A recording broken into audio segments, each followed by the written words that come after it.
कई लोग पंच कल्याणकों के लिए बनने वाले मंदिरों के लिए बहुत प्रश्न उठाते हैं। क्या ज़रूरत है इतने बड़े बड़े मंदिरों की? क्या ज़रूरत है पंच कल्याणकों की? क्या ज़रूरत है एक ही गांव में जहां पर एक भी घर की समाज नहीं है, एक मंदिर ऊपर है, एक मंदिर गांव में है, एक मंदिर यहाँ बन रहा है, क्या ज़रूरत है? कितने अच्छे अच्छे प्रश्न लोग उठाते हैं आजकल। थोड़ा सा समझते हैं इन चीज़ों को। जब हम शास्त्रों में पढ़ते हैं, चाहे हम पद्म पुराण पढ़ें, हरिवंश पुराण पढ़ें, तीर्थंकरों के समय पर जो नगरियाँ होती हैं, जो देश के अंदर कहीं पर भी वातावरण होता है, उस वातावरण में आचार्यों ने हर जगह पुराणों में लिखा है कि उस नगरी की, उस देश की अगर शोभा होती है, उस देश में सुख समृद्धि और मंगलता की वृद्धि होती है, तो वहीं होती है जहाँ पर पग पग पर जिनेंद्र भगवान के आलय होते हैं, जिन मंदिर होते हैं और जिन बिंबों की स्थापना रहती है। इस धरती पर जितना पाप बढ़ रहा है, उसके लिए उतना ही मंगल करना भी जरूरी है। यह मंगल अभी बहुत कम है, आपको ज़्यादा लग रहा है, क्योंकि आपकी भावनाएं संकीर्ण हैं। जिस तरह का वर्णन आचार्य पुराणों में करते हैं, उस वर्णन को देख करके लगता है कि एक नगरी में एक ही जिनालय नहीं होता। जब कोई बाहर से गांव में प्रवेश करता है, नगर में प्रवेश करता है, तो उत्तुंग जिनालयों के शिखरों को देख करके समझ लेता है यह नगरी कितनी समृद्ध है, और उसी का वर्णन करते हुए आचार्य थकते नहीं हैं।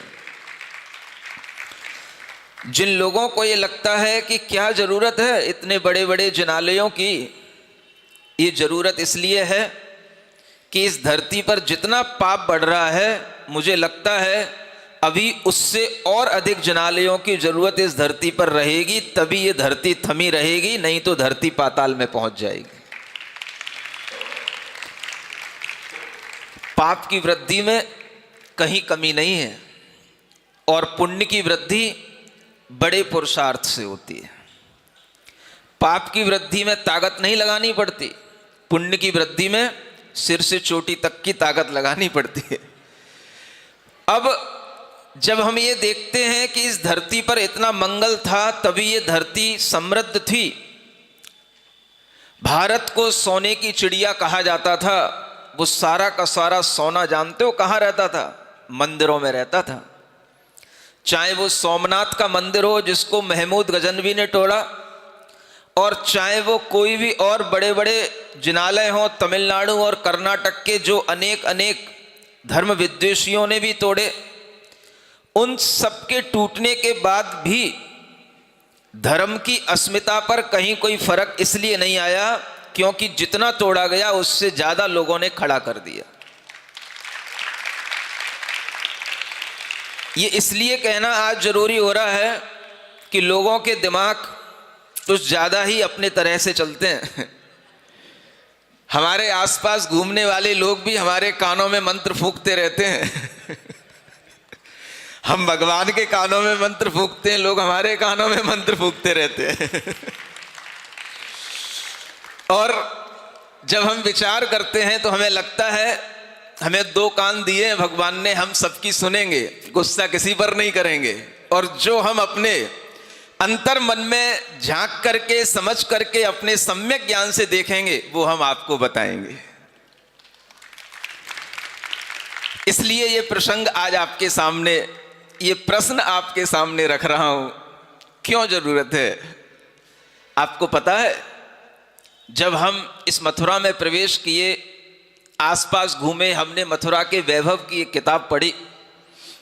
कितना विध्वंस किया वो महमूद गजनवी ने, और उन सब विध्वंस के माध्यम से जब हम देखते हैं कि वो तो केवल एक मथुरा की बात मैंने देखी, पूरे हिंदुस्तान के अंदर कितने बड़े बड़े मंदिर, चाहे हिंदुओं के हों चाहे जैनों के हों, वो सब मंदिर तोड़े गए और बड़ी बड़ी संपदाएं उन मंदिरों से निकाल करके वो हजारों हजारों ऊंटों पर लाद करके देश से बाहर ले गया। ये सब इतिहास। और उसके बाद भी ना हिंदुओं के मंदिर में ना कहीं जैनों के मंदिर में कहीं कोई कमी नहीं है। भगवान सबके साथ है और भगवान फिर वहीं पर खड़ा है जहां से उन आताताइयों ने उन भगवानों के ऊपर बड़े बड़े हथियार चलाए। आज भी जब हम देखते हैं तो वो गोपाचल की कहानी, वह बड़े बड़े उत्तुंग जिनालय आप देखने जाओ तो मुझे लगता है कि कहीं पर भी लोगों ने कमी नहीं छोड़ी। कंकाली टीला जिसे हम मथुरा का कहते हैं, ये भगवान सुपार्श्वनाथ की विहार भूमि रहा, जिसे देव निर्मित स्तूपों के माध्यम से जाना जाता था। आज वह मात्र कंकाली टीला के रूप में है। लोग मिटाते इसलिए हैं, जब जीव के अंदर पाप बढ़ता है, लोगों के अंदर पाप की भावनाएं बढ़ती हैं, तो धर्म पर प्रहार करते हैं। जब इस तरह का प्रहार होता है तो भी धर्म बचा रहता है, क्योंकि धर्म की स्थापना करने वालों ने पाप से ज्यादा पुण्य की वृद्धि इस धरती पर कर रखी है। ये सब पुण्य की वृद्धि के फल हैं। जब पुण्य के फल से जीव कमाता है तो उसके मन में यही भाव आता है, और ये भाव रखना भी चाहिए और ये भाव हर किसी को करना भी चाहिए कि अगर मेरी पुण्य संपदा का कहीं कोई उपयोग हो तो एक जिनालय इस धरती पर हम बना करके जाएं, जिससे कि हमारा धन अमर हो जाए। आज तुम गर्व से कहते हो जहां देखो तहां खोदते हैं जैन मूर्तियां मिलती हैं। अरे जब जैन मूर्तियां किसी ने बनाई होंगी, रक्षा करने के लिए किसी ने तलहटी में दबाई होंगी, तब तो जैन मूर्तियां मिलेंगी ना, अपने आप कहां से मिल जाएंगी। तो जैन मूर्तियों को बनाने की, जैन मूर्तियों को रक्षा करने की हर समय से यह एक बहुत ही समृद्ध परंपरा बनी रही है। और हम समझते हैं इस धरती पर अगर आज थोड़ा बहुत मनुष्य के अंदर धर्म है, उसके विचारों में थोड़ी बहुत अगर अच्छाई है, दया का कहीं कोई भाव है, कहीं कोई मैत्री और सत्य का भाव है, तो वह सिर्फ और सिर्फ इन जिन बिंबों के कारण से है। इसलिए इन जिन बिंबों पर प्रश्न चिन्ह मत उठाया करो। तुम भी पढ़े लिखे हो, हम कोई अनपढ़ नहीं है। समझ में आ रहा है? थोड़ा इतिहास पढ़ो। अगर हमारे इतिहास में इन जिन बिंबों की अधिकता नहीं होती तो महमूद गजनवी, अकबर और औरंगजेब जैसे लोगों ने तो धर्म को मिटा ही दिया होता, और लोग कभी भी धर्म की आराधना नहीं कर पाते। वो तो इतने अधिक ये बिंबिंब थे कि उनके हाथ कम पड़ गए, लेकिन हमारे धर्म में जो बिंबियों की संख्या थी वो कम नहीं पड़ी। इसलिए धर्म आज तक चल रहा है, और इन्हीं के कारण से वो संबल मिल रहा है जो लोग फिर से उठ करके खड़े हो जाते हैं और फिर से एक नहीं चार और तैयार कर देते हैं। सुन रहे हो ना? थोड़ी सी पढ़े लिखे लोगों को मेरी बात सुना देना। अगर मैं थोड़ा सा कम पढ़ा लिखा हूं तो मुझे और समझा देना, मैं समझने को तैयार हूं, मैं आग्रही नहीं हूं। समझ आ रहा है? लेकिन मैं फिर आपसे कह रहा हूं, इतिहास पढ़ो। इतिहास में अगर धर्म की सुरक्षा रही है तो इन आयतनों से ही रही है, इन जिनालयों से रही है, और आगे भी रहेगी तो इन्हीं के कारण से रहेगी। तुम कहते हो इनकी रक्षा कौन करेगा? तुम पहले बनाओ तो।